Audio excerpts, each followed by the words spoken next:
ഏകദേശം ഒരു 50 വർഷങ്ങൾക്ക് മുമ്പ് ഈ കർത്താവിനെ അറിയുന്നതിന് മുമ്പ് ഒരു സാമുദായിക ബന്ധനങ്ങളിൽ സാമുദായിക പശ്ചാത്തലങ്ങളിൽ ജനിച്ച് വളർത്തപ്പെട്ടവനും ആ വിധമായിരിക്കുന്ന ഈ ആരാധനയുടെ മധ്യത്തിൽ നിന്നൊക്കെ കർത്താവിൻ്റെ ശബ്ദം കേട്ടുകൊണ്ട് ജീവിക്കുന്ന കർത്താവിനെ കണ്ടെത്തുകയും സുവിശേഷത്തിൻ്റെ വ്യക്താവായി തീർന്നുകൊണ്ട് കർത്താവ് ഏൽപ്പിക്കപ്പെടുന്ന ശുശ്രൂഷ തന്നെ അയക്കുന്ന സ്ഥാനത്ത് ചെയ്യുവാനുള്ളതായിരിക്കുന്ന കൃപ ഇന്നയോളം ഞങ്ങൾക്ക് തന്നുകൊണ്ടിരിക്കുന്നു.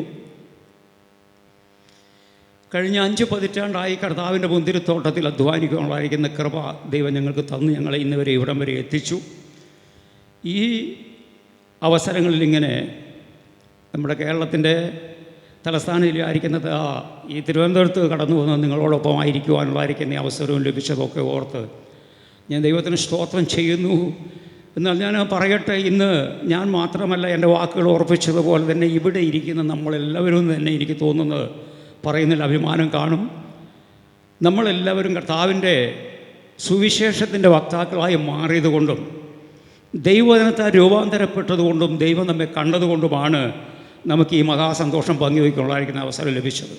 നമ്മുടെ ആരുടെയും കുലശ്രേഷ്ഠതയല്ല, കുലമഹിമയല്ല, നമ്മുടെ ആരുടെയും ഒന്നുകൊണ്ടുള്ളതായിരിക്കുന്ന അഭിമാനത്തിൻ്റെ ഉടമകളായതുകൊണ്ടല്ല കർത്താവ് നമ്മെ സ്നേഹിക്കുകയും കാണുകയും കരുതുകയും കാലാകാലങ്ങളായി വിളിച്ച് വേർതിരിക്കപ്പെട്ട് ഒരു ദൈവമാക്കി തീർക്കുകയും ചെയ്തത് കൊണ്ടാണ് ഈ സന്ധ്യാസമയത്ത് നമുക്ക് ഇങ്ങനെയുള്ളതായിരിക്കുന്ന ഒരാത്മീയ സന്തോഷം പങ്കുവയ്ക്കുവാനുള്ളതായിരിക്കുന്ന അവസരം ലഭിച്ചതെന്ന് ഓർത്ത് ഞാൻ എൻ്റെ ദൈവത്തിന് സ്തോത്രം ചെയ്യുന്നു.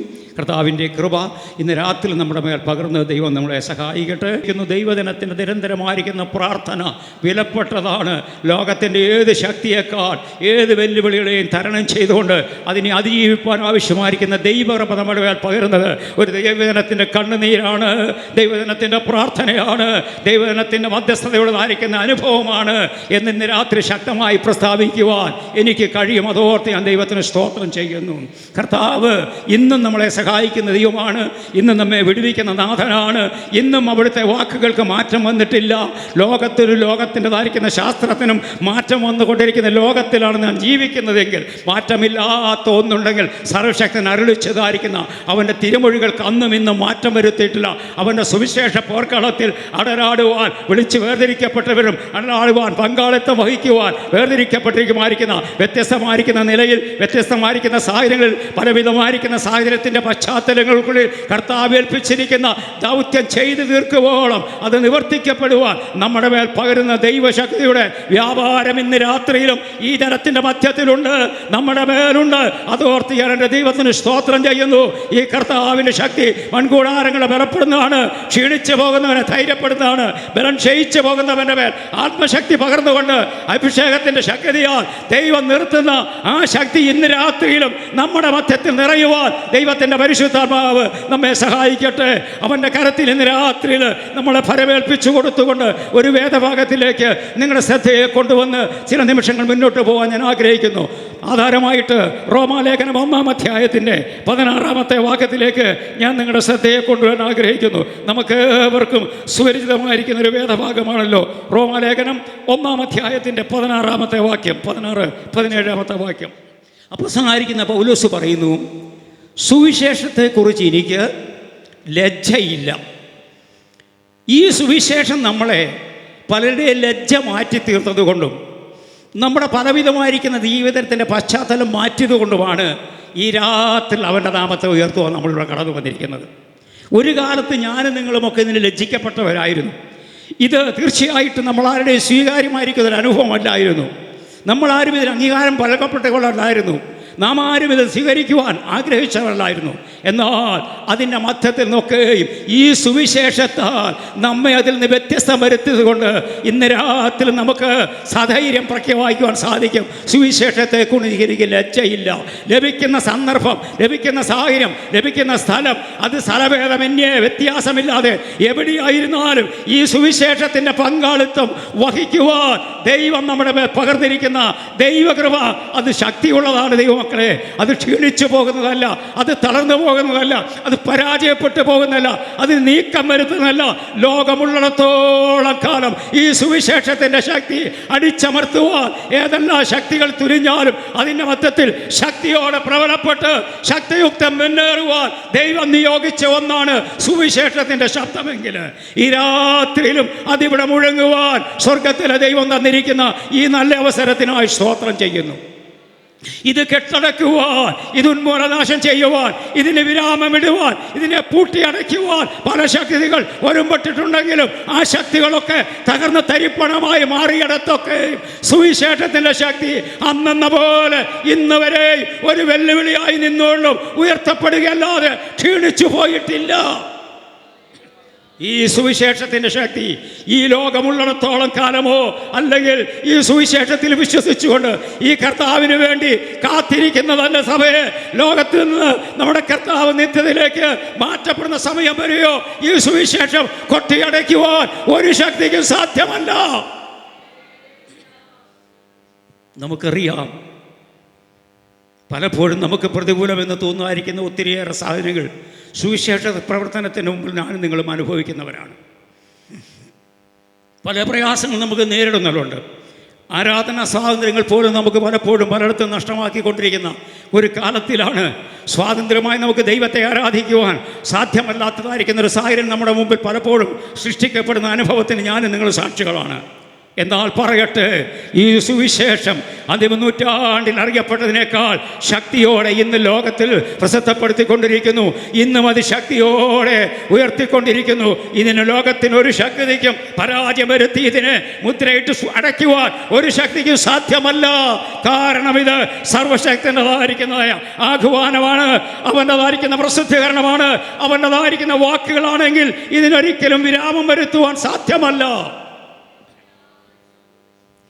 എന്താണ് സുവിശേഷം എന്നുള്ളതായിരിക്കുന്ന കാര്യം നമ്മൾ കേൾക്കുമ്പോൾ നമുക്കറിയാം, നമ്മൾ വായിക്കുന്നുള്ളത് തീർച്ചയായിട്ടും ദാവീദിൻ്റെ സന്തതിയായി ജനിച്ച് വളർത്തപ്പെട്ട് ഉയർത്ത് മരിച്ച് എഴുന്നേറ്റതായ കർത്താവായ യേശു ക്രിസ്തുവിനെ അറിയിക്കുക സുവിശേഷം. ഈ ഒറ്റ വാക്കുകൾ കൊണ്ട് ഈ സുവിശേഷം തീർച്ചയായിട്ടും അവസാനിക്കുന്ന ഒന്നല്ല. ഇതിൻ്റെ ധീരമായിരിക്കുന്ന ചില കാര്യങ്ങളിലേക്ക് ഞാൻ നിങ്ങൾ ശ്രദ്ധ ഓടിച്ച് കൊണ്ടുപോകേണ്ടത് കൊണ്ട് ഞാൻ ആഗ്രഹിക്കുകയാണ്. ഒന്ന്, സുവിശേഷം എന്താണ് എന്ന് ചോദിച്ചു കഴിഞ്ഞാൽ യേശുവിൻ്റെ ജനനം മുതൽ പുനരുത്ഥാനം വരെയുള്ളതായിരിക്കുന്ന ഈ അനുഭവങ്ങളുടേതായ ഒരു നീണ്ട നിര പ്രസ്താവിക്കപ്പെടുന്നതാണ് ഈ സുവിശേഷം എന്നായിരിക്കുന്ന വാക്കിൽ കൂടി അടങ്ങിയിരിക്കുന്നതായ അർത്ഥം. അതൊരാശയമല്ല, അതേതെങ്കിലും ഒരു മതസംഘടനയോ ഏതെങ്കിലും മതനേതാക്കന്മാരോ നമ്മൾ ഏൽപ്പിക്കപ്പെട്ടിരിക്കുന്നതായിരിക്കുന്ന ഒരു ദൗത്യമല്ല. കാരണം യേശുവിൻ്റെ ജനനം മുതൽ പുനരുത്ഥാനം വരെയുള്ളതായിരിക്കുന്ന സംഭവങ്ങളെ വിവരിച്ചുകൊണ്ട് രേഖപ്പെടുത്തിയിരിക്കുന്ന മാറ്റമില്ലാത്ത, മാറ്റം വരുത്താൻ സാധ്യമല്ലാത്ത, മാറിപ്പോകുവാൻ പറ്റാത്തതായിരിക്കുന്ന അനുഭവത്തിൻ്റെ ദൃഷ്ടാന്തങ്ങളെ വിവരിച്ചുകൊണ്ട് രേഖപ്പെടുത്തിയിരിക്കുന്ന ഒരു കൊച്ചു കാര്യമല്ല ഇത്. തീർച്ചയായിട്ടും ഇത് പ്രസക്തപ്പെടുത്തിയിരിക്കുന്ന ഒരു വലിയ ശ്രേഷ്ഠമായിരിക്കുന്ന കാര്യം തന്നെയാണ് സുവിശേഷം എന്നുള്ളത്. അതറിയിക്കുന്നതിൽ തീർച്ചയായിട്ടും നാം ലജ്ജിതരായി തീരരുത്.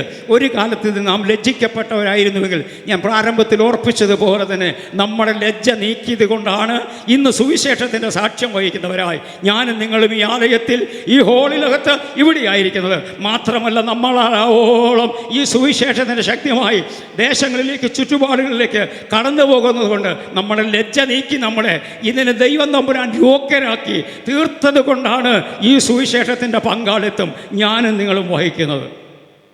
ഇത് പലവിധമായിരിക്കുന്ന അനുഭവത്തിൽ കൊണ്ട് നമുക്കിതിന് പങ്കാളിത്തം വഹിക്കുവാൻ കൊണ്ട് സാധിക്കും. ഒന്ന്, നമുക്ക് പ്രാർത്ഥന കൊണ്ട് നമുക്ക് സുവിശേഷ വേലയിൽ പങ്കാളികളായി തീരുവാൻ കൊണ്ട് സാധിക്കും. എൻ്റെ മുമ്പിലിരിക്കുന്നതായിരിക്കുന്ന നിങ്ങൾക്ക് പലർക്കും ഒരുപക്ഷെങ്കിൽ ദേശത്തിറങ്ങി കർത്താവിൻ്റെ വേല ചെയ്യുവാനോ സുവിശേഷത്തിൻ്റെതായിരിക്കുന്ന പ്രവൃത്തി ചെയ്യുവാനോ സാധ്യമല്ലാത്തതായിരിക്കുന്ന ശരീരത്തിൻ്റെ ബലഹീനതകളും വാർദ്ധക്യത്തിൻ്റെ ക്ഷീണമുള്ളവരും അങ്ങനെയുള്ളതായിരിക്കുന്ന പലവിധ പരിമിതികളുള്ളവർ കാണും. എന്നാൽ ഞാൻ പറയട്ടെ, കർത്താവിൻ്റെ ഈ സുവിശേഷത്തിൻ്റെ വേലയ്ക്ക് വേണ്ടി, ഈ സുവിശേഷ പ്രവർത്തനത്തിന് വേണ്ടി, ഈ കർത്താവിൻ്റെ നാമത്തിൻ്റെ ഉയർച്ചയുടെ വളർച്ചയ്ക്ക് വേണ്ടി ദൈവത്തിൽ നിന്ന് 5 മിനിറ്റെങ്കിലും പ്രാർത്ഥിക്കുവാൻ പറ്റാത്തതായിരിക്കുന്ന ആരും കാണുകയില്ല. അതും ദൈവവേലയുടെ ഒരു ഭാഗം തന്നെയാണ്. സുവിശേഷ പ്രവർത്തനത്തിൻ്റെ ഒരു ഭാഗമാണ് കർത്താവിൻ്റെ സന്നിധിയിൽ കരയുക, പ്രാർത്ഥിക്കുക എന്നുള്ളത്. അവസരം കിട്ടുമ്പോഴൊക്കെ ദൈവസന്നിധിയിൽ മുഴങ്ങാനും അടക്കിയിരുന്ന്, കർത്താവ്, ഞങ്ങളുടെ സമസൃഷ്ടങ്ങളായിരിക്കുന്ന ഞങ്ങളുടെ പരിസരവാസികൾ, ഞങ്ങളുടെ ദേശനിവാസികൾ, ഞങ്ങളുടെ ചുറ്റുപാടുമുള്ളവർ, ഞങ്ങളുടെ കുടുംബാംഗങ്ങളിലുള്ളവർ, ഞങ്ങളുടെ വയലായിരിക്കുന്ന കുടുംബക്കാർ പലരും ഈ അനുഭവത്തിൻ്റെ പങ്കാളികളായി തീരേണ്ടവരുണ്ട്, ഈ അനുഭവത്തിൽ കടന്നു വരേണ്ടവരുണ്ട്. അവരെ ഓർത്ത് ഞങ്ങൾ പ്രാർത്ഥിക്കുന്നുവെന്ന് പറഞ്ഞുകൊണ്ട്, കുടുംബങ്ങളുടെ എണ്ണങ്ങളെ, വ്യക്തികളുടെ പേര് പറഞ്ഞുകൊണ്ട് ദൈവത്തിൽ നിന്ന് പ്രാർത്ഥിക്കുന്നുവെങ്കിൽ, സ്വർഗത്തിലെ ദൈവം സുവിശേഷത്തിൻ്റെ ഒരു ഭാഗമായി അത് സ്വീകരിച്ചുകൊണ്ട് നമ്മുടെ പ്രാർത്ഥനയ്ക്ക് മറുപടി തരുന്ന ദൈവമാണ് ഞാനും നിങ്ങൾ സേവിക്കുന്ന കർത്താവ്. ദൈവത്തിന് സ്തോത്രം. ഒന്നുകൂടി നാം ഇതിനെപ്പറ്റി വ്യക്തമായി പറഞ്ഞു കഴിഞ്ഞാൽ നമുക്ക് ഇവിടെ മനസ്സിലാക്കാൻ സാധിക്കുന്നത് എന്നത് ചോദിച്ചു കഴിഞ്ഞാൽ, ലൂക്കോസിൻ്റെ സുവിശേഷം 2-ാം അധ്യായത്തിൻ്റെ 10ഉം 11ഉം വാക്യം കൂടി നിങ്ങളൊന്ന് നോക്കിയാട്ട് ആ ഭാഗത്തിലേക്ക് ഞാൻ ഒന്ന് നിങ്ങളുടെ ശ്രദ്ധയെ കൊണ്ടുവരാൻ ആഗ്രഹിക്കുന്നു. ലൂക്കോസിൻ്റെ സുവിശേഷം 2-ാം അധ്യായം 10ഉം 11ഉം വാക്യം കൂടി ഒന്ന് വായിച്ചാട്ട്. ലൂക്കോസ് രേഖപ്പെടുത്തിയിരിക്കുന്ന ഈ വാക്കുകളിൽ ഏതെങ്കിലും ഒരു വിഭാഗത്തിന് വേണ്ടിയിട്ടുള്ളൊരു സന്തോഷമല്ല വാഗ്ദത്തം ചെയ്തിരിക്കുന്നത്. സർവ്വലോകത്തിനും ലഭിക്കുവാനുള്ളതായിരിക്കുന്ന, വരുവാനുള്ളതായിരിക്കുന്ന മഹാസന്തോഷത്തിൻ്റെ സന്ദേശമാണ് രേഖപ്പെടുത്തിയിരിക്കുന്നത്. ഇവിടെ ചെറിയവരെന്നോ വലിയവരെന്നോ, വിദ്യാസമ്പന്നരെന്നോ വിദ്യാവിഹീനരെന്നോ, സാമ്പത്തിക ശ്രേഷ്ഠതയോ ഉന്നതന്മാരോ കുലമഹിമയോ കുലശ്രേഷ്ഠത ഉള്ളവരെന്നോ വ്യത്യാസമില്ലാതെ വണ്ണം സർവ്വലോകത്തിനുള്ളതായിരിക്കുന്നൊരു മഹാസന്തോഷമാണ് ഞാൻ പ്രസ്താവിക്കുവാൻ ആഗ്രഹിക്കുന്നതെന്ന് ലൂക്കോസ് തൻ്റെ വാക്കുകളിൽ കൂടി രേഖപ്പെടുത്തിയിരിക്കുന്നു. ഇതിനെ ഒന്നുകൂടി നമുക്ക് ഇതിൻ്റെ ശ്രേഷ്ഠത മനസ്സിലാക്കണമെങ്കിൽ മത്തായിയുടെ സുവിശേഷം 2-ാം അധ്യായം 10-ാം വാക്യത്തിലേക്ക് നമ്മുടെ ശ്രദ്ധയെ തിരിച്ചാൽ അവിടെ നമുക്ക് കാണുവാൻ സാധിക്കുന്നു, ഈ കർത്താവായിരിക്കുന്ന യേശു ക്രിസ്തുവിൻ്റെ ജനനത്തിങ്കിൽ തന്നെ ദൈവശബ്ദം മനസ്സിലാക്കിക്കൊണ്ട്, ദൈവിക അള്ളപ്പാടുകൾ മനസ്സിലാക്കിക്കൊണ്ട് ചെന്നതായിരിക്കുന്ന വ്യക്തികൾക്ക് അനുഭവിച്ചതായിരിക്കുന്ന ഒരു അനുഭവം നമ്മളവിടെ കാണുവാൻ കൊണ്ട് സാധിക്കുന്നുണ്ട്. മത്തായിയുടെ സുവിശേഷം 2-ാം അധ്യായത്തിൻ്റെ 10-11 വാക്കുകളിലേക്കും കൂടി ഒന്ന് ശ്രദ്ധ തിരിച്ച് നമുക്ക് ഒരു ഭാഗം കൂടെ നമുക്ക് വേഗമായിട്ട് പോകാം. അവരുടെ ഹൃദയത്തിൽ മഹാസന്തോഷം ഉണ്ടായി. ഇവിടെ പറഞ്ഞ സർവ്വജനത്തിനും ഉണ്ടാകുവാനുള്ളതായിരിക്കുന്ന മഹാസന്തോഷം ഞാൻ നിങ്ങളോട് അറിയിക്കുന്നു. ഈ സന്തോഷത്തിൻ്റെ പ്രാരംഭം കുറിച്ചത് തന്നെ ബേത്ലഹേമിലെ യേശുവിൻ്റെ ജനനത്തിങ്കൽ തീർച്ചയായിട്ടും വിദ്വാൻമാർ മുഖാന്തരമുള്ള അറിവ് ലഭിച്ചു കഴിഞ്ഞതിന് യേശുവിൻ്റെ ജനനത്തെ മനസ്സിലാക്കിക്കൊണ്ട് വിദ്വാൻമാർ അവിടേക്ക് കടന്നുപോയി യേശുവിനെ ആരാധിക്കുവാൻ, യേശുവിനെ നമസ്കരിക്കുവാൻ കടന്നു ചെന്ന് കഴിഞ്ഞപ്പോൾ അവരുടെ ഹൃദയത്തിൻ്റെ സന്തോഷം അടക്കുവാൻ സാധ്യമല്ലാത്തതായിരിക്കുന്ന വിധത്തിൽ അവർ മഹാസന്തോഷത്തിൻ്റെ അനുഭവങ്ങളായി മാറി, അവരുടെ ഉടമസ്ഥരായി മാറി, അതിൻ്റെ അവകാശികളായി മാറി. അവർ കടന്നു ചെല്ലപ്പോൾ കേവലം ശീലകളിൽ ചുറ്റിയിരിക്കുന്ന ശിശുവായിരിക്കുന്ന യേശുവിനെ കണ്ട് അവൻ്റെ മുമ്പിൽ വീണ് അവനെ നമസ്കരിക്കുവാനിടയായിരിക്കുന്നുവെങ്കിൽ, അന്ന് ഈ ഭൂമിയിൽ മനുഷ്യനായി അവതരിച്ച ദൈവപുത്രൻ 33.5 വയസ്സ് വരെ ഈ ഭൂമിയിൽ ജീവിച്ച് മരിച്ചടക്കപ്പെട്ട് ഉയർത്തെഴുന്നേറ്റ് പോയപ്പോഴും അപ്പോസ്തല പ്രവൃത്തിയുടെ പുസ്തകം 1-ാം അധ്യായം 11-ാം വാക്യത്തിൽ നമ്മൾ വായിക്കുന്ന പോലെ, ഗലീലാ പുരുഷന്മാരെ, നിങ്ങൾ ആകാശത്തേക്ക് നോക്കി നിൽക്കുന്നത് എന്ത്? നിങ്ങളെ വിട്ട് സ്വർഗാരോഹണം ചെയ്തു പോയ യേശു പോയ പോലെ മടങ്ങി വരുമെന്നുള്ളതായിരിക്കുന്ന നമ്മുടെ കർത്താവിൻ്റെ വാഗ്ദത്ത വചനത്തിൽ വിശ്വസിക്കുന്ന ദൈവമക്കളുടെ ജീവിതത്തിൽ ഇന്നും സന്തോഷം തിരമാല കൊള്ളുകയാണ്. കാരണം കെട്ടടക്കുവാൻ ലോകത്തിൻ്റെ ഒരു ശക്തിക്കും സാധ്യമല്ല. അവൻ പറഞ്ഞിരിക്കുന്ന വാക്ക് അവൻ്റെ ജനനത്തിങ്കൽ ആരംഭിച്ചിരിക്കുന്നുവെങ്കിൽ അവൻ്റെ മരണം കൊണ്ട് അവസാനിക്കുന്നതല്ല. നിത്യത വരെയും നമ്മെ ഏർപ്പിക്കുന്നിടം വരെയും ഈ സന്തോഷത്തിൻ്റെ ഉടമകളാണ് ദൈവത്തിൻ്റെ ജനം. സ്വർഗാരോഹണം ചെയ്തു പോയ യേശു പോയ പോലെ തന്നെ മടങ്ങി വരുമെന്ന് പറഞ്ഞിരിക്കുന്നു. ഇന്ന് രാത്രി ഞാനും നിങ്ങളും എവിടെ ആയിരിക്കുന്നത്? ഒരു കാലത്തിന് യോഗ്യതയുള്ളവരായിരുന്നില്ലെങ്കിൽ സുവിശേഷത്തിൻ്റെ ശക്തിയാൽ രൂപാന്തരം പറിച്ച് കർത്താവിനെ മനസ്സിലാക്കി അവൻ്റെ കൃപ അനുഭവിച്ചുകൊണ്ട് ആത്മീയ കൂട്ടായ്മകളിൽ നാസമ്മനായി ഇന്ന് അനുഭവിച്ചുകൊണ്ടിരിക്കുന്ന ഈ സന്തോഷത്തിൻ്റെ പൂർത്തീകരണം നമ്മുടെ കർത്താവ് നമ്മെ ചേർക്കുവാൻ മടങ്ങി വരും. അതാണ് ഒരു ദൈവവല്ല ജീവിതത്തിൻ്റെ പ്രത്യാശ. അത് പൂർത്തീകരിക്കുന്നിടം വരെയും ഈ മഹാസന്തോഷത്തിൻ്റെ ഉടമകളാണ് ഞാനും നിങ്ങളുമെങ്കിൽ ഇന്ന് രാത്രി നമ്മുടെ മഹാസന്തോഷം രോഗത്തിന് നമ്മിൽ നിന്ന് മാറ്റിക്കളയുവാൻ സാധ്യമല്ല. ഏതെങ്കിലും ശക്തിക്ക് നമ്മളിന്ന് പറിച്ചു കളയുവാൻ സാധ്യമല്ല. സാമ്പത്തിക ഞെരുക്കം കൊണ്ട് ഞാനും നിങ്ങളും അനുഭവിക്കുന്ന ഈ സന്തോഷം എന്നിൽ നിന്നും നിങ്ങളിൽ നിന്നും പറിച്ചകറ്റുവാൻ ഒരു ശക്തിക്ക് സാധ്യമല്ല. ഈ അനുഭവം നമുക്ക് ലഭിച്ചിരിക്കുന്നത് ഇന്നുമല്ല, കാലങ്ങൾക്ക് നൂറ്റാണ്ടുകൾക്ക് മുമ്പ് ഇത് തന്നിരിക്കുന്നുവെങ്കിൽ ഇത് നിത്യത വരെയും നമുക്ക് സ്വർഗത്തിൽ പിതാവായിരിക്കുന്ന ദൈവത്തിൻ്റെ സന്നിധിയിൽ ഒരിടമൊരുക്കുന്നുണ്ട്. അവിടെ നമ്മൾ എത്തുവോളം അതിനുശേഷവും അനുഭവിക്കുവാനുള്ള ഈ മഹാസന്തോഷം ലഭിക്കുന്ന കൊച്ചുനാളുകൾ ഈ ഭൂമിയിൽ അനുഭവിക്കുന്നവരാണ് ദൈവസഭ. കഷ്ടങ്ങളും രോഗങ്ങളും സാമ്പത്തിക ഞെരുക്കങ്ങളും ബുദ്ധിമുട്ടുകളും ഒത്തിരിയേറെ പ്രതിസന്ധികളും പ്രയാസങ്ങളും ഒക്കെ നമ്മളെ പല വിധത്തിലും തരണം ചെയ്യേണ്ടി വന്നേക്കാം. എന്നാൽ അതിൻ്റെ മുമ്പിൽ പ്രിയമുള്ളവരെ തളർന്നു പോകുന്നതോ അതിൻ്റെ മുമ്പിൽ ആയുധം വെച്ച് കീഴടങ്ങുന്നതായോ ഒരു പ്രവൃത്തിയല്ല സുവിശേഷം അറിയിക്കുക, സുവിശേഷത്തിൻ്റെ വക്താക്കളാക്കി തീരുക എന്നുള്ളത്. പ്രതിസന്ധികൾ വരുമ്പോഴും പ്രയാസങ്ങൾ നേരിടുമ്പോഴും ഏതിൻ്റെ മധ്യത്തിലും ഉലയാതെ നിന്നുകൊണ്ട് സുവിശേഷത്തിൻ്റെ ആയുധം ഉയർത്തിപ്പിടിക്കുവാൻ ദൈവം നമ്മെ തിരഞ്ഞെടുത്തവരാണെങ്കിൽ, ദൈവം നമ്മളെ കണ്ടവരാണെങ്കിൽ ഈ സന്തോഷം നമ്മുടെ ഹൃദയത്തിൽ നിന്ന് മായ്ച്ചു കളയുവാൻ ലോകത്തിൻ്റെ ഒരു ശക്തിയും സാധ്യമല്ല. നാം നമ്മുടെ ജീവിതത്തിൽ സന്തോഷം അല്ലെങ്കിൽ നമ്മുടെ ജീവിതത്തിൽ പലപ്പോഴും വേദനാപരമായിരിക്കുന്ന അനുഭവങ്ങൾ ഉണ്ടാകുമ്പോൾ അതിൽ നിന്ന് മാറിയൊരു സന്തോഷം അനുഭവിക്കുവാൻ പല മാർഗങ്ങളും നമ്മൾ ആരായുന്നവരായിരിക്കാം. ഏതെല്ലാം രീതിയിൽ ഏതെല്ലാം കാര്യങ്ങൾ കൂടി നമ്മളതിനെയൊക്കെ നമ്മുടെ ആനന്ദത്തിൽ സന്തോഷത്തിനും സമാധാനത്തിനും ഒക്കെ വേണ്ടി നമ്മൾ പരിശ്രമിച്ചാലും കർത്താവായിരിക്കുന്ന യേശു ക്രിസ്തുവിൽ കൂടി അല്ലാതെ നമുക്ക് ഒരിക്കലും നമ്മുടെ പൂർണ്ണമായ സന്തോഷം ലഭിക്കാൻ പോകുന്നില്ല. അതിൻ്റെ ഒരു തെളിവാണ് നമ്മൾ മത്തായിയുടെ സുവിശേഷത്തിൽ 10-ാം വാക്യത്തിൽ 2-ാം അധ്യായം 10-ാം വാക്യത്തിൽ വായിച്ചത്. വിദ്വാനന്മാർ അവിടെ ചെന്നിട്ട് ചുരുങ്ങിയത് ലോകത്തിൻ്റെ രക്ഷകനായിരിക്കുന്ന യേശു അവിടെ ഉണ്ട്. യേശുവിന് പിതൃത്വം നൽകിയതായിരിക്കുന്ന എന്ന് നമുക്ക് പറയുവാൻ സാധ്യമല്ലെങ്കിലും യോസേഫ് അവിടെയുണ്ട്. ജന്മം നൽകിയതായിരിക്കുന്ന മാതാവ് മറിയ അവിടെയുണ്ട്. ഇവരിൽ ആരിൽ നിന്നും പ്രാപിക്കുവാൻ പറ്റാത്തതായിരിക്കുന്ന സന്തോഷം യേശുവിൽ നിന്ന് ലഭിക്കുമെന്നറിഞ്ഞത് കൊണ്ടാണ് വീണ് അവനെ നമസ്കരിക്കുവാനിടയായിത്തീർന്നത്. അവിടെ യേശുവിൻ്റെ അമ്മ മറിയുണ്ട്, യോസേഫുണ്ട്. വീണ് അവരെ നമസ്കരിച്ചു എന്നല്ല നമ്മൾ വായിക്കുന്നത്, വീണ് അവനെ നമസ്കരിച്ചു. അവൻ ജനനം മുതൽ, തീർച്ചയായിട്ടും ഞാനത് പ്രാരംഭത്തിൽ ഓർപ്പിച്ചത്, ഇതൊരാശയമല്ല ഈ സുവിശേഷം എന്നുള്ളത്. യേശുവിൻ്റെ ജനനം മുതൽ തീർച്ചയായിട്ടും പുനരുത്ഥാനം വരെയുള്ളതായിരിക്കുന്ന നാളുകൾ നീണ്ടു നിൽക്കുന്നതും പര്യവസാനമില്ലാത്തതും തുടർന്നു പോകുന്നതുമായിരിക്കുന്ന ഒന്നാണ് സുവിശേഷമെങ്കിൽ ആ സുവിശേഷം ആരംഭിച്ചത് തീർച്ചയായിട്ടും കർത്താവിൻ്റെ ജനനം ബേത്ലഹേമിൽ നടക്കുന്ന സമയത്ത് തന്നെ വീണ് അവനെ നമസ്കരിക്കുവാനിടയായി.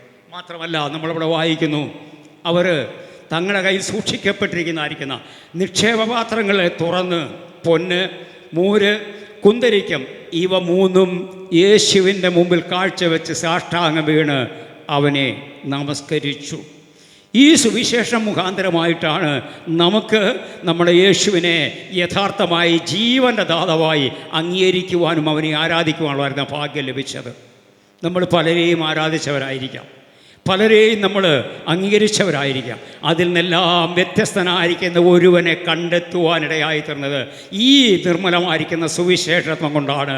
നമുക്ക് യഥാർത്ഥമായ നമ്മുടെ രക്ഷകനെ മനസ്സിലാക്കുവാൻ, യേശുവിനെ അറിയുവാൻ, യേശുവിനെ കണ്ടെത്തുവാൻ, യേശുവിനെ ആരാധിക്കുവാൻ, യേശു മാത്രം ദൈവമെന്ന് ആരാധിക്കുവാൻ, യേശു മാത്രം നമ്മുടെ രക്ഷകനെന്ന് പാടുവാൻ, അവനെ മാത്രം സ്തുതിക്കുവാൻ നമുക്ക് ലഭിച്ചിരിക്കുന്നത് നാം അവൻ്റെ ഈ സുവിശേഷത്തിൻ്റെ ശക്തി മനസ്സിലാക്കിക്കൊണ്ടും അതിൻ്റെതായിരിക്കുന്ന ആധിപത്യം, അതിൻ്റെ അധികാരവും നമുക്ക് മനസ്സിലാക്കിയത് കൊണ്ടുമാണ് നാം അവനെ അറിയുവാനിടയായി തീർന്നിരിക്കുന്നത്.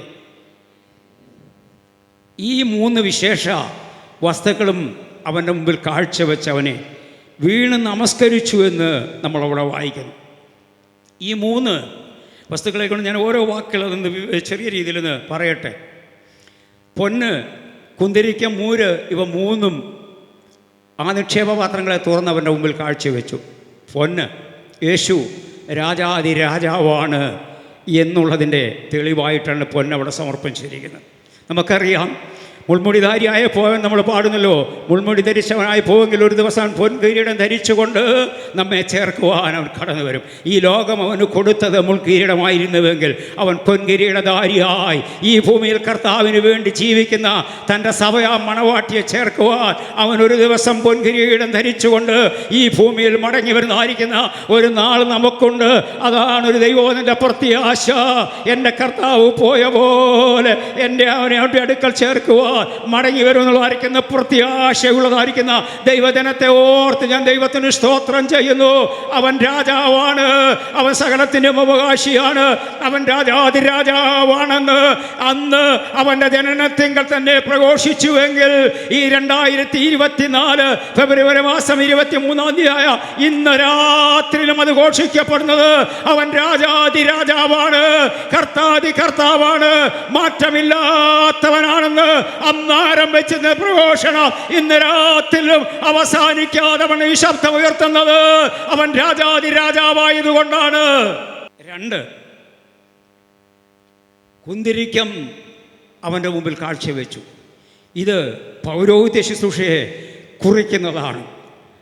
എബ്രായ ലേഖനം 7-8 അധ്യായങ്ങളിലേക്ക് നമുക്ക് തിരിഞ്ഞു നോക്കിയാൽ, വായിപ്പിക്കാൻ ഞാൻ ആഗ്രഹിക്കുന്നില്ല, അതിലേക്ക് നമുക്ക് തിരിഞ്ഞു നോക്കിയാൽ കാണുന്നു, അവിടെയൊക്കെ യാഗം കഴിക്കുവാൻ തക്കവണ്ണം പുരോഹിതന്മാർ യാഗപീഠത്തിലേക്ക് ചെല്ലുമ്പോൾ അവരവർക്ക് നിയോഗിക്കപ്പെട്ടതായിരിക്കുന്ന വസ്തുക്കളുമായി അവിടെ ചെന്ന് സ്വന്തം പാപത്തിന് പരിഹാരം വരുത്തിയിട്ട് ജനത്തിൻ്റെ പാപത്തിന് വേണ്ടി പരിഹാരം വരുത്തുവാൻ തക്കവണ്ണം യാഗവസ്തുക്കളെ അർപ്പിക്കപ്പെടുന്നതായിരിക്കുന്ന സമ്പ്രദായത്തിൽ നിന്ന് കഴിഞ്ഞപ്പോൾ നമ്മുടെ കർത്താവായിരിക്കുന്ന യേശു ക്രിസ്തുവിൻ്റെ ക്രൂശിലെ മരണത്താൽ ഇതുകൊണ്ട് സകലവും നിവർത്തിക്കപ്പെട്ടുവെന്ന് പറഞ്ഞുകൊണ്ട് സ്വന്തം യാഗമായി തീർന്ന ഞാനിൻ്റെ രക്തം കൊണ്ട് വിലക്കി വാങ്ങിയിരിക്കുന്ന യാഗം അവസാനിച്ചുകൊണ്ട് ഒരു പുരോഹിതനെ ചെയ്തു തീർക്കേണ്ടതായിരിക്കുന്ന എല്ലാ പ്രവൃത്തികളും ചെയ്തു തീർത്തുകൊണ്ട് സകലവും പിതാവേ നിവൃത്തിയായി എന്ന് പറഞ്ഞ് തൻ്റെ പ്രാണനെ വരവേൽപ്പിച്ചതായിരിക്കുന്ന കർത്താവിൻ്റെ യാഗത്തോടു കൂടി പഴയ നിയമകാലങ്ങളിൽ യാഗം അവസാനിപ്പിച്ചുകൊണ്ട് ക്രിസ്തുവേശുവിൽ വിശ്വസിക്കുന്നവർക്ക് നിത്യത ഒരുക്കുന്നതായിരിക്കുന്ന യാഗത്തിൻ്റെ പ്രവേശനം നമുക്കായി തുറന്നു തന്നിരിക്കുന്ന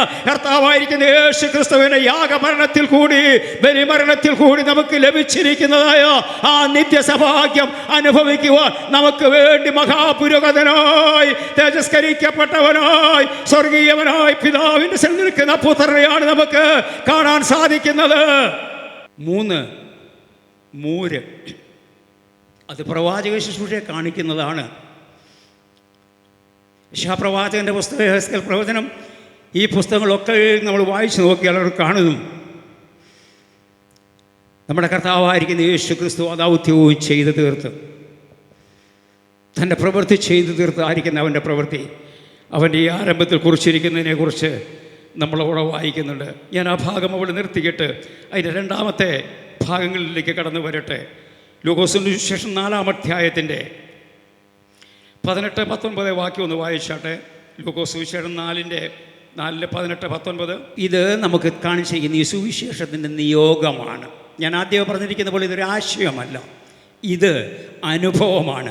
കർത്താവ് നമുക്ക് കാണിച്ചതിന് അനുഭവത്തിൻ്റെ കർത്താവ് ബദ്ധന്മാരെ അഴിച്ചുവിടാൻ ദരിദ്രന്മാർക്ക് സുവിശേഷം അറിയിപ്പാനും എന്നെ അയച്ചിരിക്കുന്നുവെന്ന് പറഞ്ഞാൽ കർത്താവ് ഈ ഭൂമിയിൽ നിന്ന് പോയി കഴിഞ്ഞപ്പോൾ തൻ്റെ ശിഷ്യഗണത്തെ ആ ഭൗത്യം ഏൽപ്പിച്ചിട്ടാണ് പോയിരിക്കുന്നതെങ്കിൽ ദൈവമക്കളെ, അത് അന്ന് ആരംഭിച്ചിരിക്കുന്ന ദൗത്യം ഇന്ന് വരെയും അതിന് മാറ്റം സംഭവിച്ചിട്ടില്ല.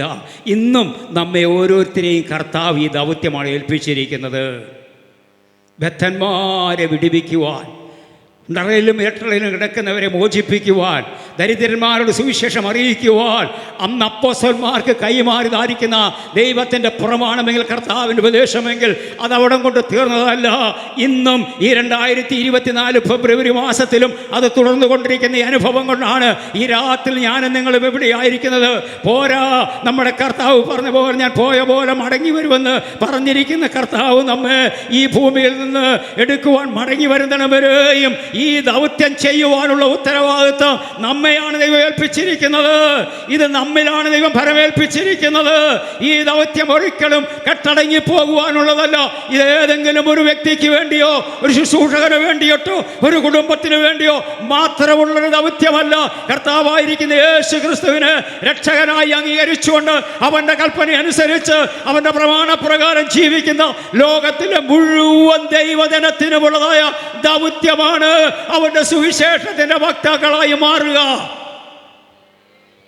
നമ്മളാലാവോളം സുവിശേഷം അറിയിക്കുന്നതിൽ, സുവിശേഷം പങ്കുവെക്കുന്നതിൽ, സുവിശേഷം പ്രചരിപ്പിക്കുന്നതിൽ, സുവിശേഷം മറ്റുള്ളവരിലേക്ക് എത്തിക്കുന്നതിന് നമ്മളാലാവോളം ഒന്നല്ലെങ്കിൽ മറ്റൊരു വിധത്തിൽ നമ്മളെല്ലാവരും അതിന് പങ്കാളിത്തം ഉള്ളവരായിരിക്കണം.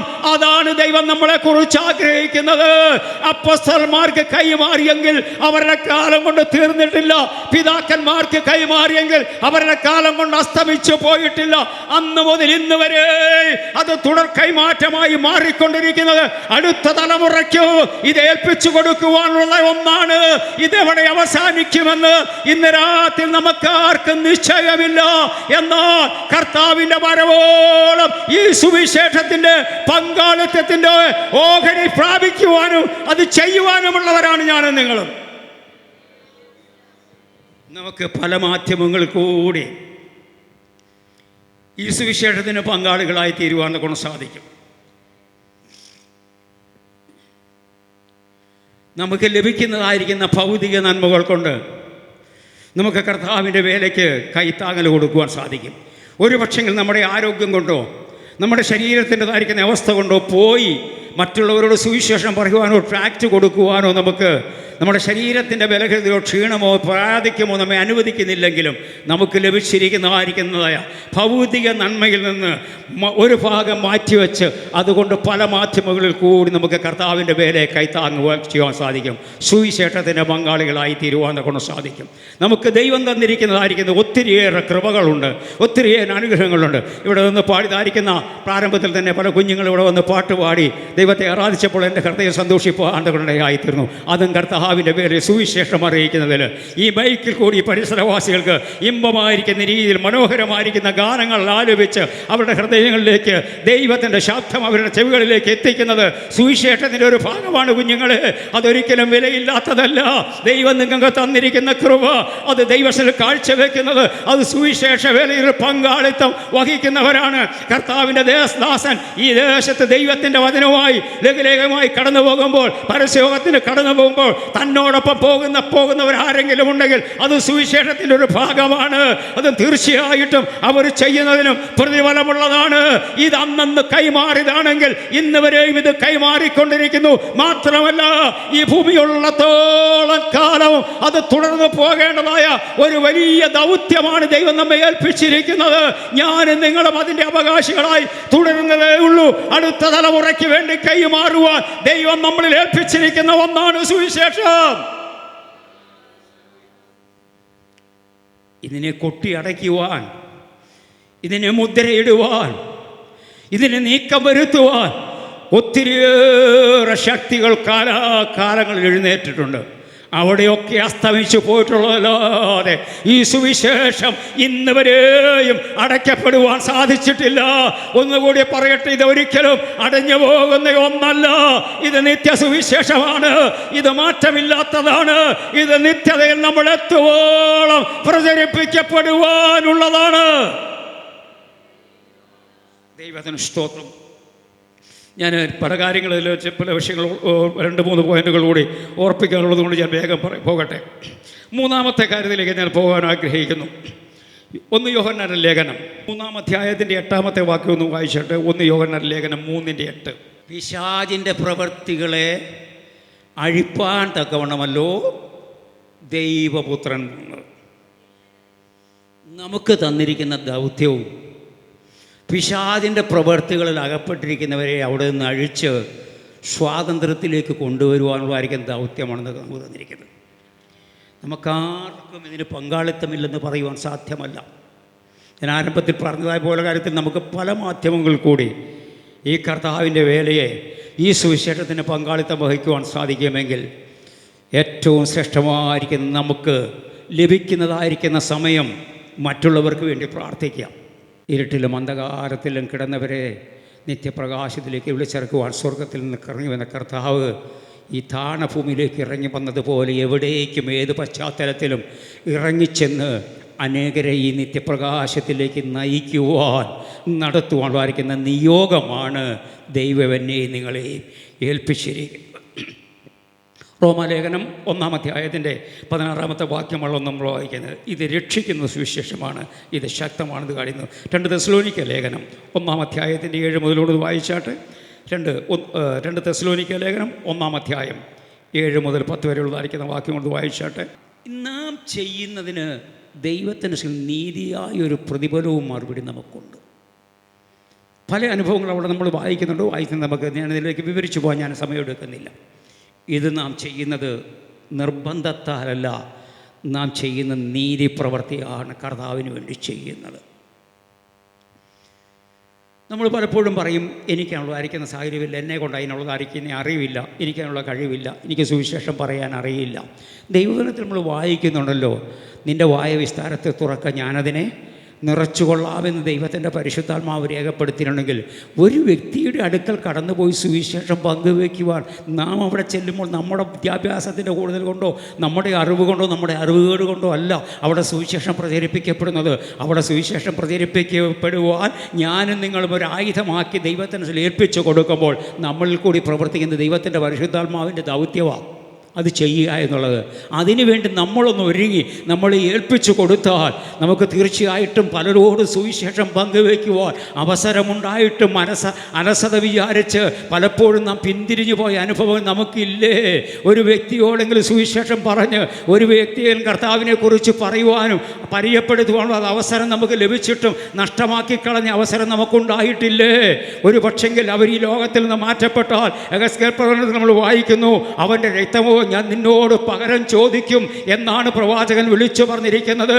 നാം വ്യക്തികളോട് സുവിശേഷം അറിയിച്ചില്ലെങ്കിൽ, നാം ഇടപെടുന്ന വ്യക്തികളോട് കർത്താവിനെ കുറിച്ച് പറഞ്ഞില്ലെങ്കിൽ, നമ്മുടെ പരിസരവാസികളോട് ഈ യേശുവിനെക്കുറിച്ച് ഒരു വാക്കെങ്കിലും പറഞ്ഞിട്ടില്ലെങ്കിൽ അവർ അവരുടേതായിരിക്കുന്നതായ അന്ധകാരത്തിലും പാപത്തിലും അവർ മരിക്കും. അവരുടെ രക്തമോ ഞാൻ നിന്നോട് പകരം ചോദിക്കുമെന്നാണ് ഈ സ്ഥാനത്ത് നിർത്തിയിരിക്കുന്ന നമ്മെ ഓരോരുത്തരെയുമാണ് ദൈവം അതിന് ഏൽപ്പിച്ചിരിക്കുന്നുവെങ്കിൽ ഒരു വലിയ ഉത്തരവാദിത്വം ഇന്ന് രാത്രി ഇവിടെ ഈ ദൈവജനത്തിനോട് നമ്മളോട് ഓരോരുത്തരും ദൈവത്തിൻ്റെ ആത്മാവിനെ വിളിച്ചു പറയാനുള്ളത്, ഈ ദൗത്യം ഏൽപ്പിച്ചിരിക്കുന്നത് എന്നെയും നിങ്ങളെയുമാണ്. ഇത് ഞാനും നിങ്ങളും അറിഞ്ഞില്ലെന്ന് പറയുവാൻ സാധ്യമല്ല, കേട്ടില്ലെന്ന് പറയുവാൻ സാധ്യമല്ല, എനിക്കതിനുള്ള അവസരം ലഭിച്ചില്ലെന്ന് പറയുവാൻ സാധ്യമല്ല, എനിക്കുള്ളതായിരിക്കുന്ന പ്രാപ്തിയില്ലെന്ന് പറയുവാൻ സാധ്യമല്ല. ദൈവം നമ്മളെ അതിനായിട്ട് ഏൽപ്പിച്ചിരിക്കുന്ന ഉത്തരവാദിത്തമാണ് സുവിശേഷം അറിയിക്കുക എന്നുള്ളത്. ഇത് നമ്മുടെ ദൗത്യമാണ് ദൈവമക്കളെ. ഇതിൽ നാം ഒരിക്കലും അലസരായി മാറരുത് എന്ന് നമുക്ക് കാണുവാൻ കൊണ്ട് സാധിക്കുന്നു. ഇത് വിശ്വസിക്കുന്ന ഏവർക്കും കൂടിയുള്ളതല്ലയോ എന്ന് നമ്മളവിടെ വായിക്കുന്നു. ഇത് മറ്റൊരു കാര്യം നമ്മളെ കാണുന്നത് എന്താണെന്ന് ചോദിച്ചു കഴിഞ്ഞാൽ, ഈ സുവിശേഷം നമുക്ക് നിത്യാശ്വാസവും നിത്യപ്രതിഫലവും തരുന്നതാണ്. നമ്മളിവിടെ ഈ സുവിശേഷത്തിൻ്റെ വക്താക്കൾക്ക് തീർന്നാൽ ഒരു പക്ഷെങ്കിൽ നമുക്ക് താൽക്കാലികമായിട്ട് അതിൻ്റെ പ്രതിഫലം ഒന്നും നമുക്ക് ഇവിടുന്ന് ലഭിച്ചില്ലെന്ന് വന്നേക്കാം. പ്രതിഫലം വിഭാഗിക്കുമ്പോൾ അതിൻ്റെ പ്രതിഫലം നമുക്ക് സ്വർഗത്തിലുണ്ട്. നമ്മുടെ സുവിശേഷം മുഖാന്തരമായി ഒരു പക്ഷെങ്കിൽ ഞാൻ പറയട്ടെ, നമ്മുടെ കാലങ്ങളിൽ നമ്മുടെ ജീവിതത്തിൽ നാം ഒരു വ്യക്തിയോടല്ല കുടുംബത്തോട് വ്യക്തികളോട് സുവിശേഷം പറഞ്ഞാൽ അവർ രക്ഷിക്കപ്പെടുകയോ സ്നാനപ്പെട്ട് ദൈവം വന്നില്ല എന്ന് വിചാരിച്ച് നിരാശപ്പെടുകയൊന്നും വേണ്ട. നമ്മുടെ കാലങ്ങൾ കഴിഞ്ഞാലും അവരുടെ തലമുറകൾ ജീവിച്ചിരിപ്പുണ്ടെങ്കിൽ നാം അറിയിക്കുന്ന സുവിശേഷത്തിൻ്റെ വിത്ത് ഏതെങ്കിലും ഒരു ഹൃദയത്തിൻ്റെ അന്തർഭാഗത്ത് കിടക്കുന്നുണ്ടെങ്കിൽ അതൊരു ദൈവാത്മാവ് മുളപ്പിക്കും. അതിന് തീർച്ചയായിട്ടും പ്രതിഫലം നമുക്കുണ്ടാകും. നോക്കണം, ഇതിന് നമുക്ക് പ്രതിഫലമുണ്ടെന്ന് ഞാൻ പറഞ്ഞതിന് ഇവിടെ നമ്മൾ വായിക്കുന്നു. നമുക്ക് ഇത് ചെയ്താലൊരു പ്രതിഫലമുണ്ട്. സ്വാതന്ത്ര്യം പ്രാപിക്കുന്ന അനേകരെ ഈ സ്വാതന്ത്ര്യത്തിലേക്ക് നടത്തുന്നതായ അവരും യഥാർത്ഥമായി സ്വാതന്ത്ര്യം പ്രാപിക്കുന്നതോടൊപ്പം തന്നെ നമുക്കും അത് നൽകുന്നതായ ഒരു അവകാശമാണെന്ന് കാണാൻ സാധിക്കുന്നു. ഇനി 8-ാം അധ്യായത്തിൻ്റെ റോമാലേഖനം 8-ാം അധ്യായത്തിൻ്റെ 2-ാമത്തെ വാക്യം കൂടി ഒന്ന് വായിച്ചാട്ടെ. ഇതിൽ നമുക്ക് തന്നിരിക്കുന്നത് എന്താണ്? ക്രിസ്തുയേശുവിൽ എനിക്കെന്തുണ്ട്? പാപത്തിൽ നിന്നുള്ളതായിരിക്കുന്ന മോചനം മാത്രമല്ല, അവിടെ 1-ാം വാക്യത്തിൽ വായിക്കുന്നു, ഇപ്പോൾ ക്രിസ്തുയേശുവിലുള്ളവർക്ക് ഒരു ശിക്ഷാവിധിയുമില്ല. ഈ സുവിശേഷം അറിയലിൽ നിന്ന് നമ്മൾ പലരെയും രക്ഷയുടെ മാർഗത്തിലേക്ക് നയിക്കുകയും മാത്രമല്ല നാം സ്വയം അതിന് അനുഭവങ്ങളായി മാറുകയും ചെയ്യുന്നതോടൊപ്പം പലരെയും നമുക്ക് ഈ സ്വാതന്ത്ര്യത്തിലേക്ക് നടത്തുവാൻ തക്കവണ്ണം കാരണമായി തീരുകയും ചെയ്യുന്നുവെന്ന് നമ്മൾ വായിക്കുന്നു. ഇന്ന് രാത്രിയിൽ ദൈവമക്കളെ നമ്മൾ ഓർക്കുക, ഈ സുവിശേഷത്തിന് ഒരവസരം ലഭിച്ചാൽ നമ്മൾ ഒരിക്കലും അതിന് വിമുക്തരായി മാറരുത്. അതിന് നമ്മൾ ഒരിക്കലും മടിയരായി മാറരുത്. നമുക്ക് ലഭിക്കുന്നതായ ഏതവസരത്തിൽ കൂടി സുവിശേഷത്തിൻ്റെ കൈത്താങ്ങൽ കൊടുക്കുവാൻ തക്കവണ്ണം ദൈവം നമ്മളെ നിയോഗിച്ചിട്ടുണ്ടെങ്കിൽ അതിന് തീർച്ചയായിട്ടും ഞാനും നിങ്ങളും അവൻ്റെ അവകാശികളും ഉടമകളായി തീരുകയും ചെയ്യണമെന്നുള്ളതായിരിക്കുന്ന കാര്യവും പ്രത്യേകം നമ്മെ ഓർമ്മപ്പെടുത്തുന്നതായിരിക്കുന്ന വസ്തുതയാണ്. 4-ാമത്തെ കാര്യത്തിലേക്ക് ഞാൻ വേഗം പോകട്ടെ. യോഹന്നാന്റെ സുവിശേഷം 8-ാം അധ്യായത്തിൻ്റെ 32-ാമത്തെ വാക്യം കൂടി വായിച്ചാട്ടെ. നോക്കണം, ഇവിടെ പറഞ്ഞായിരിക്കുന്ന വാക്കുകൾ സത്യമറിയും, സത്യം നമ്മളെ സ്വതന്ത്രരാക്കി തീർക്കുകയും ചെയ്യുന്നു. നാം ഈ സുവിശേഷം അറിയിക്കുന്നത് കൊണ്ട് നാം സ്വതന്ത്രരായി തീരുക മാത്രമല്ല, മറ്റുള്ളവരെയും സ്വാതന്ത്ര്യത്തിലേക്ക് നടത്തുകയാണ്. അന്ധകാരത്തിൻ്റെ അനുഭവത്തിൽ, പാപത്തിൻ്റെതായിരിക്കുന്ന അനുഭവത്തിൽ കിടക്കുന്നവരെ ഈ യഥാർത്ഥമായിരിക്കുന്ന സ്വാതന്ത്ര്യത്തിൽ വിടുതൽ അനുഭവിക്കുവാൻ തക്കവണ്ണം അതിലേക്ക് ഈ സത്യമാർഗത്തിലേക്ക് നടത്തുവാൻ തക്കവണ്ണം നമ്മളെയാണ് ദൈവം നിയോഗിച്ചിരിക്കുന്നുവെങ്കിൽ ഞാനും നിങ്ങളും സ്വതന്ത്രരായി തീരുന്നു. സുവിശേഷത്തിൻ്റെ തീരുമ്പോൾ നമ്മുടെ ദൗത്യം നമ്മൾ ചെയ്തതിലുള്ളതായിരിക്കുന്ന ആനന്ദം നമ്മൾ അനുഭവിക്കുന്നു, അതിൻ്റെ പ്രതിഫലവും നമുക്കുണ്ടാകുന്നു. അതുപോലെ തന്നെ നമ്മുടെ വാക്കാൽ ഏതെങ്കിലും ഒരു വ്യക്തി മാനസാന്തരപ്പെട്ട് കർത്താവിനെ അറിഞ്ഞുകൊണ്ട് സുവിശേഷത്തിൻ്റെ പങ്കാളിയായി മാറിയാൽ അവനും സ്വാതന്ത്ര്യം പ്രാപിക്കുകയും അവനും ക്രിസ്തുവിൽ പങ്കാളിത്തം വഹിക്കുകയും ചെയ്യുന്നു. ഇത് നമുക്ക് സ്വാതന്ത്ര്യം വരുത്തുന്നതാണ് ഈ സുവിശേഷം കൊണ്ട് നമുക്കുണ്ടാകുന്നത്. അടിമത്തത്തിൽ നിന്ന്, ചങ്ങലകളിൽ നിന്ന്, ബന്ധനങ്ങളിൽ നിന്ന് മോചിതരായിത്തീരുവാൻ തക്കവണ്ണം അനേകരെ ആശ്രയിച്ച് വെമ്പൽ കൊള്ളുമ്പോൾ ഞാനും നിങ്ങളും അറിഞ്ഞിരിക്കുന്ന സത്യത്തിൽ മാത്രം ജീവിക്കുന്നവരായി തിരിക്കുവാനല്ല, മറ്റുള്ളവരെയും ഈ സ്വാതന്ത്ര്യത്തിലേക്ക്, ഈ സത്യത്തിലേക്ക് നടത്തുവാൻ നമുക്ക് പര്യാപ്തമാക്കി തീർക്കണം. 1-2 ആശയങ്ങൾ കൂടി ഞാൻ ഓർപ്പിച്ച് വേഗം തന്നെ ഇരിക്കുവാൻ ആഗ്രഹിക്കുകയാണ് ചെയ്യുന്നത്. 5-ാമത്തെ കാര്യത്തിലേക്ക് നമ്മൾ നോക്കാം. 2 കൊരിന്ത്യർ ലേഖനം 5-ാം അധ്യായം 17-ാമത്തെ വാക്യം കൂടി വായിച്ചിട്ട് നമുക്ക് ഏവർക്കും സുപരിചിതമായിരിക്കുന്ന ഒരു വേദഭാഗമാണല്ലോ. 2 കൊരിന്ത്യർ ലേഖനം 5-ാം അധ്യായം 17-ാമത്തെ വാക്യം.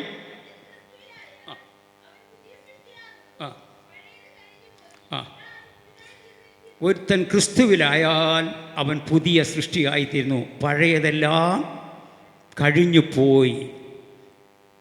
നമ്മുടെ ജീവിതത്തിൽ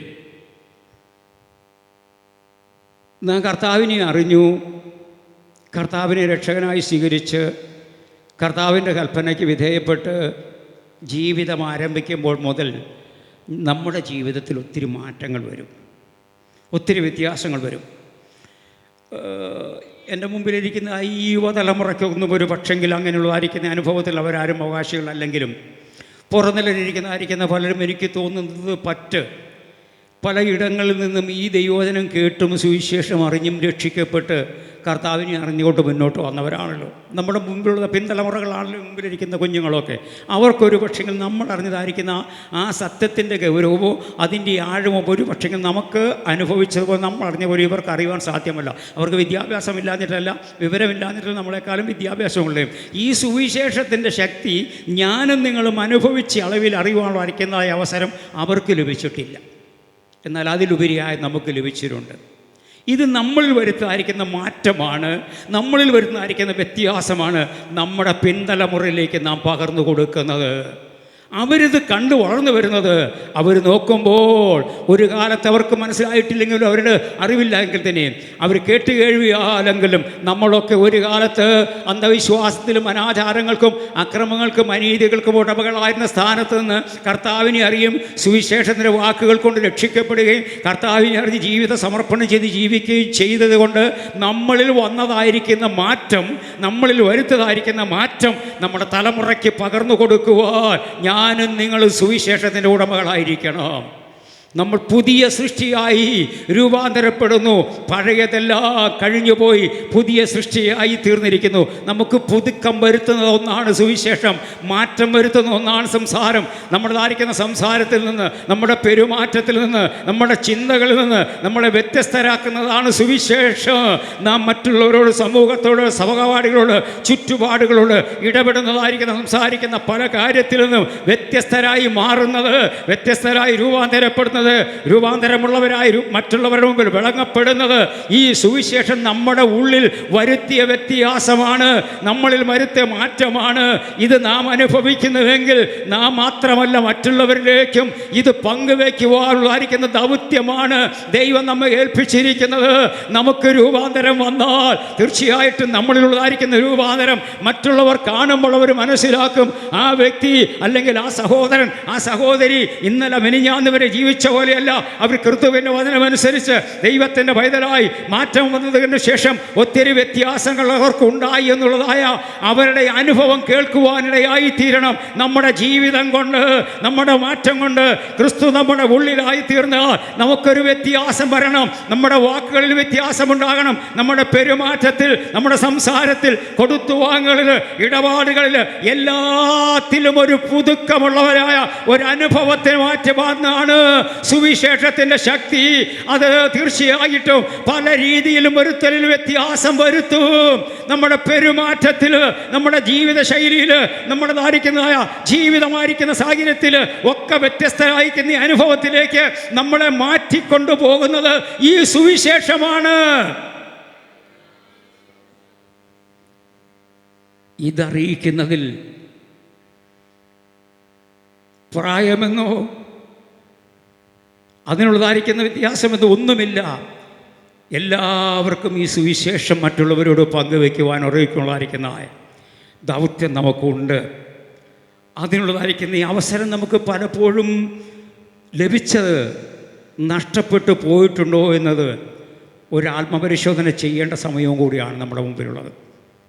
കഴിഞ്ഞ നാളുകളിൽ എനിക്ക് സുവിശേഷം പങ്കുവയ്ക്കുന്ന അവസരമുണ്ടായിട്ടും ഞാനതിനെ നിസ്സാരമായി കണക്കായിട്ട് നിരുത്സാഹത്തോടെ ഉത്തരവാദിത്തമില്ലായ്മയോടെ ചെയ്തു പോയിട്ടുണ്ടോ എന്ന് ഒരാത്മപരിശോധന ചെയ്തുകൊണ്ട്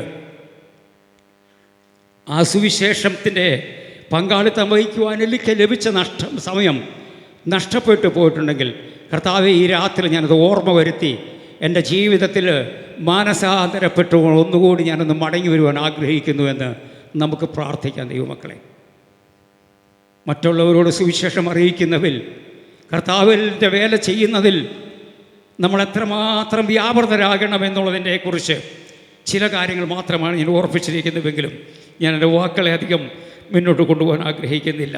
ഇവിടെ നമ്മൾ വായിക്കുന്നത് ക്രിസ്തുവിൽ സകലവും പുതിയ സൃഷ്ടിയായി തീരുന്നു എന്നുള്ളതും എഫെസ്യ ലേഖനം 4-ാം അധ്യായത്തിൻ്റെ 21 മുതൽ വാക്യങ്ങൾ നമ്മൾ വായിച്ചാൽ കാണുവാൻ നമുക്ക് സാധ്യത. ശരിയായ ഉപദേശം ലഭിച്ചു കഴിഞ്ഞാൽ ഒരുത്തൻ്റെ ജീവിതത്തിൽ മാറ്റം വരിക തന്നെ ചെയ്യും. ദൈവവചനപ്രകാരമുള്ളതായിരിക്കുന്ന ഉപദേശം നമുക്ക് ലഭിച്ചു കഴിഞ്ഞാൽ, മാറ്റം വന്നു കഴിഞ്ഞാൽ, സുവിശേഷം നമ്മൾ അറിഞ്ഞു കഴിഞ്ഞാൽ നമ്മളെ വ്യത്യസ്തരാക്കുക തന്നെ ചെയ്യും. നമുക്ക് ഇന്ന് വരെയും നമ്മുടെ ജീവിതത്തിൽ ഈ സുവിശേഷം കൊണ്ട് ഒരു മാറ്റമുണ്ടായിട്ടില്ലല്ലേ? ഈ രാത്രി സുവിശേഷത്തിൻ്റെ വാക്കുകളെ കൊണ്ട് നമുക്കൊരു വ്യത്യാസമുള്ളവരായി മാറാം. കർത്താവെ, കഴിഞ്ഞ കാലങ്ങളിൽ എനിക്ക് പലതും ചെയ്യുവാൻ, പ്രവർത്തിക്കുവാൻ സാധിച്ചിട്ടില്ല എങ്കിൽ ഈ രാത്രി ഈ സുവിശേഷത്തിൻ്റെ ശക്തി കൊണ്ട്, ഈ സുവിശേഷത്തിൻ്റെ വാക്കുകൾ കൊണ്ട്, എനിക്ക് ബോധ്യമായ വിവരം കൊണ്ട് എനിക്ക് ലഭിക്കുന്ന അതിന് മുമ്പോട്ടുള്ള എൻ്റെ നാളുകൾ എത്രയെന്ന് അറിയുന്നില്ല. അത് മറ്റുള്ളവരിലേക്ക് പങ്കുവയ്ക്കുവാൻ, മറ്റുള്ളവരിലേക്ക് പകർന്നു കൊടുക്കുവാൻ, മറ്റുള്ളവരിലേക്ക് അതിന് ഏൽപ്പിച്ചു കൊടുക്കുവാനുള്ളതായിരിക്കുന്ന ഒരു ഉത്തരവാദിത്വം ഇന്ന് രാത്രി ഞാൻ ഏറ്റെടുക്കുന്നുവെന്ന് നമുക്ക് സ്വയം ദൈവത്തിനൊരു തീരുമാനത്തോടെ ഈ രാത്രികാലം എടുക്കാം. നമുക്കത് പുതുക്കം വരുത്തുന്നതാണ്, നമ്മളെ വ്യത്യാസം വരുത്തുന്നതാണ് എന്ന് നമ്മളിവിടെ വായിക്കുന്നു. പ്രിയമുള്ളവരെ, നാം ഈ കർത്താവിൻ്റെ സുവിശേഷത്തിന് പങ്കാളികളായി തീരുവാൻ കർത്താവിൻ്റെ ദാസനോട് പ്രവർത്തിക്കുന്ന പ്രവർത്തകരോട് ചേർന്ന് കൈത്താങ്ങൽ കൊടുക്കുവാൻ നമുക്ക് പല മാധ്യമങ്ങളിൽ കൂടി സാധിക്കും. നമ്മുടെ ശരീരം കൊണ്ട്, നമ്മുടെ മനസ്സുകൊണ്ട്, നമ്മുടേതായിരിക്കുന്ന നന്മ കൊണ്ട്, നമുക്ക് ലഭിക്കുന്നതായിരിക്കുന്ന ഏതുകൊണ്ടും ഈ കർത്താവിൻ്റെ വേലയ്ക്ക് പങ്കാളിത്തം വഹിക്കുവാൻ കൊണ്ട് സാധിക്കുന്നതാണ്. ഈ ഉത്തരവാദിത്വം നമ്മൾ സ്വയം ഏറ്റെടുത്തുകൊണ്ട് ചെയ്തില്ല എങ്കിൽ കർത്താവ് വരുമ്പോൾ ഞാനും നിങ്ങളും അവൻ്റെ മുമ്പിൽ കുറ്റക്കാരായി മാറേണ്ടി വരും. എല്ലാവർക്കും ഒരേ അളവിലല്ലായിരിക്കും കർത്താവ് തന്നിരിക്കുന്നത്. നമ്മൾ തിരുവചനത്തിൽ വായിക്കുന്നതല്ലോ, ഒരു വ്യക്തി, ധനവാനായിരിക്കുന്ന വ്യക്തി മറ്റൊരു സ്ഥലത്തേക്ക് പോകുമ്പോൾ അവനെന്തിരിക്കുന്നു, തൻ്റെ ദാസന്മാരെ വിളിച്ച് അവനുള്ളതായിരിക്കുന്നതൊക്കെ ഓഹരി ചെയ്ത് പകുത്തു കൊടുത്തായിരിക്കുന്ന അനുഭവം നമ്മൾ തിരുവചനത്തിൽ വായിക്കും. ഓരോരുത്തർക്കും അവരുടെ പ്രാപ്തി പോലെയാണ് കൊടുത്തതെങ്കിൽ അവൻ പ്രാപ്തിക്കനുസരിച്ച് തിരിച്ച് ചോദിക്കുന്ന ദൈവമാണ്. പോകുമ്പോൾ കൊടുത്തു 1 കൊടുത്തവനുണ്ട്, 2 താലന്ത് കൊടുത്തവനുണ്ട്, 5 താലന്ത് കൊടുത്തവരുണ്ട്. അവരൊക്കെ എന്ത് ചെയ്തു എന്ന് നമ്മൾ തിരുവനന്തപുരത്തിൽ വായിക്കുന്ന വേദപുസ്തകത്തെക്കുറിച്ച് നമ്മൾ അറിവുള്ളവരാണല്ലോ. 2 കൊടുത്തവൻ 2 കൂടി നേടി. അവൻ യജമാനൻ മടങ്ങി ചോദിക്കുമ്പോൾ പറഞ്ഞു, അങ്ങനെ 2 താലന്തിൽ ഏൽപ്പിച്ചു, ഞാനത് വ്യാപാരം ചെയ്ത് 2 കൂടി നേടിയിരിക്കുന്നു. അവനോട് പറഞ്ഞിരിക്കുന്നത്, നല്ലവനും വിശ്വസ്തനുമായിരിക്കുന്ന നല്ല ദാസനെ, നീ അല്പത്തിൽ വിശ്വസ്തനായിരുന്നുകൊണ്ട് ഞാൻ നിന്നെ അധികത്തിന് വിചാരകനാക്കി തീർക്കുമെന്ന് പറഞ്ഞിരിക്കുന്നു. നീയും എൻ്റെ സമാധാനത്തിലേക്ക് പ്രവേശിക്കുക, സ്വസ്ഥതയിലേക്ക് പ്രവേശിക്കുക എന്ന് പറഞ്ഞു. 5 താലന്ത് പ്രാപിച്ചവനും അപ്രകാരം തന്നെ ചെന്ന് പറഞ്ഞു, ഞാൻ 5 തല്ലോ നീ എനിക്ക് തന്നത് 5 കൂടി ഞാൻ നേടിയിരിക്കുന്നു എന്ന് പറഞ്ഞു. അവനോടും പറഞ്ഞു, നല്ലവനും വിശ്വസ്തനുമായിരിക്കുന്ന നല്ല ദാസനെ, നീ അല്പത്തിൽ വിശ്വസ്തനായിരുന്നതുകൊണ്ട് അധികത്തിന് ഞാൻ നിന്നെ വിചാരകനാക്കി തീർക്കുമെന്ന് പറഞ്ഞ കർത്താവ്. എന്നാൽ 1 താലന്ത് മാത്രം ലഭിച്ചവൻ അവൻ പറഞ്ഞതായിരിക്കുന്നൊരു കാര്യമുണ്ട്, നീ വിതറാത്തുനിന്ന് ശേഖരിക്കുന്നതിലേക്കാകുന്നത് കൊയ്യുന്നതുമായ ഒരു കഠിന മനുഷ്യൻ ഞാൻ നിന്നെ കുറിഞ്ഞിരിക്കുന്നത് കൊണ്ട് ഇതാ നീ ഏൽപ്പിച്ച താലന്തുകൾ ഞാനൊരു കേടുപാടും വരുത്താൻ എൻ്റെ പക്കലുണ്ട് എന്ന് പറഞ്ഞ് മടക്കി കൊടുക്കും. അവൻ്റെ അനുഭവം നമ്മൾ തിരുവചനത്തിൽ വായിക്കുന്നു. നമ്മളെ കർത്താവ് നമുക്ക് തന്നിരിക്കുന്ന കഴിവുകൾ, നമുക്ക് തന്നിരിക്കുന്ന പ്രാപ്തി, നമുക്ക് തന്നിരിക്കുന്നതായിരിക്കുന്ന പണം, നമുക്ക് ലഭിച്ചിരിക്കുന്നതായിരിക്കുന്ന ജോലി, ഇതെല്ലാം ഈ കർത്താവിൻ്റെ സുവിശേഷം ലോകത്തിന് അറിയിക്കപ്പെടുന്നതിന് നമ്മളെക്കൊണ്ട് കർത്താവ് ആഗ്രഹിക്കുന്നു. അത് ചെയ്താൽ നല്ലവനും വിശ്വസ്തനുമായിരിക്കുന്ന നല്ല ദാസനെ, നല്ല ദാസിയെ എന്നുള്ളതായിരിക്കുന്ന പേറുകളുടെ ശബ്ദം നമുക്ക് അവൻ്റെ വായിൽ നിന്ന് കേൾക്കുവാൻ വരുന്ന നാളുണ്ട്. ആ ഒരു സുദിനമാണ് നമ്മുടെ മുമ്പിൽ ലക്ഷ്യമെങ്കിൽ നമ്മുടെ തലമുറയുടെ കാലത്ത് നമ്മുടെ കർത്താവ് മടങ്ങി വരുന്ന പ്രത്യാശയോടെ നമുക്ക് വേല തികയ്ക്കാം. കർത്താവ് ഏൽപ്പിക്കപ്പെട്ടിരിക്കുന്ന ദൗത്യം കഴിഞ്ഞ നാളിൽ ഉദാസീനയോട് ഞാൻ ചെയ്തു പോയെങ്കിൽ ഈ രാത്രിയിൽ ഞാനൊരു തീരുമാനമെടുക്കുന്നു. എനിക്ക് മുന്നോട്ട് ലഭിക്കുന്ന നാളുകൾ എത്രയോ, അത് കർത്താവേ നീ തരുന്ന ദൗത്യം ചെയ്യുവാൻ ഈ രാത്രിയിൽ എന്നെ സമർപ്പണം ചെയ്യുന്നു. എന്നെ പൂർണ്ണമായി നിൻ്റെ കരങ്ങളിൽ ഏൽപ്പിക്കുന്നു നാഥാ. എന്നെ ഏൽപ്പിക്കപ്പെട്ടിരിക്കുന്ന ഏതോ ആ കാര്യം ചെയ്യുവാൻ ഇന്ന് രാത്രി കാലം സുവിശേഷത്തിൻ്റെ വക്താവായി, സുവിശേഷത്തിൻ്റെ ഭാഗമായി മാറുവാൻ ഈ രാത്രി കർത്താവേ എന്നെ നിൻ്റെ കരങ്ങളിൽ സമർപ്പിക്കുന്നുവെന്ന് പറഞ്ഞ് നമ്മുടെ ഹൃദയങ്ങളെ ഒന്ന് ദൈവത്തിന് സമർപ്പിച്ചു കൊടുക്കാം. നമ്മുടെ ഹൃദയത്തെ കർത്താവിൻ്റെ കരങ്ങളിൽ പൂർണ്ണമായി ഏൽപ്പിച്ചു കൊടുത്തുകൊണ്ട് ഈ കർത്താവിന് വേണ്ടിയിട്ട് എനിക്ക് ഈ കഴിഞ്ഞ നാളുകളിൽ, കഴിഞ്ഞ വർഷങ്ങളിൽ ഇന്നലെ വരെ ചെയ്യുവാൻ സാധിച്ചിട്ടില്ലാത്തത് ദൈവമേ എനിക്ക് നൽകപ്പെടുന്ന ഈ ആയുസ്സുണ്ടെങ്കിൽ ഈ സുവിശേഷ ഭാഗമായി മാറുവാൻ ഈ രാത്രി തന്നെ പൂർണ്ണമായി നിന്റെ കരങ്ങളിൽ സമർപ്പിക്കുന്നുവെന്ന് ദൈവസന്നിധിയിൽ നമുക്ക് നിശ്ചയദാർഢ്യത്തോടെ നമ്മുടെ ഹൃദയത്തെ ഒന്ന് വരവേൽപ്പിച്ചു കൊടുക്കാം. ഞാൻ എടുക്കുന്ന നിശ്ചയദാർഢ്യം അത് ദൈവത്തിന് വേണ്ടി പ്രയോജനമുള്ളതായി തീരുവാൻ വരുംകാല കർത്താവിനെ ശക്തനാക്കണമേ എന്നതായിരിക്കുന്ന ഒരു പ്രാർത്ഥനയോടെ നമുക്ക് കണ്ണുകൾ ദൈവത്തിലേക്ക് സമർപ്പിച്ച് ഒരു നിമിഷം നമുക്ക് പ്രാർത്ഥിക്കാം.